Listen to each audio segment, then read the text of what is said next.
Ukraine has us all looking a little bit differently, maybe a little more closely at the way we consume information on the internet, especially when it comes to tracking movements on the ground in war zones.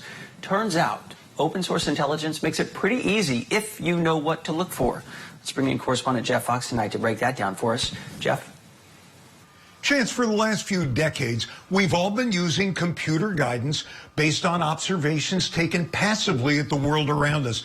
Lets us know if there's going to be traffic or if a plane or train is going to be late. We use this in our regular, everyday, ordinary lives, and now this data is also being used in war.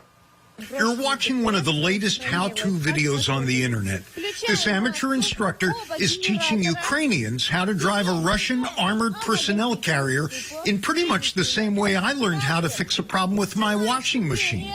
The war in Ukraine is very different, and the world will never be the same. We've entered the era of OSINT, open source intelligence. You no longer need look farther than your cell phone for the places where sand and rocks can disable a Russian tank. And it's tough to stay hidden.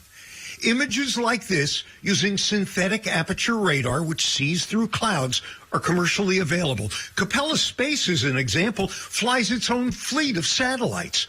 Governments are no longer the only source. Which brings us to this past week. So we had been closely monitoring a particular Russian military unit that had a large number of tanks and other armored vehicles. The idea of open source intelligence is to leverage small bits of available information to unlock the secret. Take Google Traffic.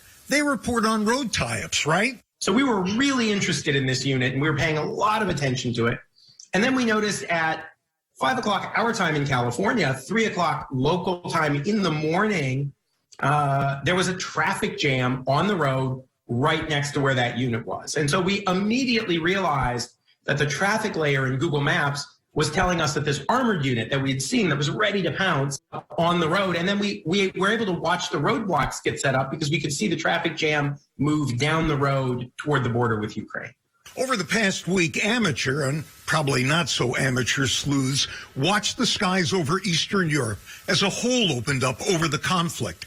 It's possible to filter the data so only military planes show, though it is safe to say they're probably not all identifying. And similar transponders on ships give us an idea of what's going on at sea. And now this data is helping track yachts and planes belonging to Russia's oligarchs.